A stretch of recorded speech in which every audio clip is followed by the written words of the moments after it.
DSC పోస్టులు అక్రమార్కులకు కట్టపెట్టిన TDP, Janasena, BJP కూటమి పార్టీలు. అర్హులకు న్యాయం చేయలేనప్పుడు లోకేష్కు మంత్రి పదవి ఎందుకు? అర్హులకు అన్యాయం చేశారు.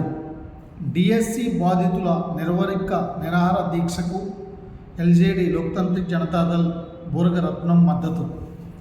తెలుగుదేశం, బీజేపీ, జనసేన ప్రభుత్వం ఆంధ్రప్రదేశ్లో డిఎస్సి 2025లో టీచర్ పోస్టులను అక్రమార్కులకు కట్టబెట్టి అర్హులకు అన్యాయం చేసింది. డిఎస్సిలో అర్హత సాధించినప్పటికీ ఉద్యోగాలు రాని బాధిత అభ్యర్థులు విజయవాడ ధర్నా చౌక్లో నిరవధిక నిరాహార దీక్షకు ఎల్జేడీ లోక్తాంత్రిక్ జనతాదళ్ శరద్ యాదవ్, జావేద్ రాజా, బూరగ రత్నం మద్దతు. డిఎస్సి నిర్వహణలో ప్రభుత్వ అవకతవకలకు పాల్పడింది. టీడీపీ, జనసేన, బీజేపీ అవకతవకలకు పాల్పడింది.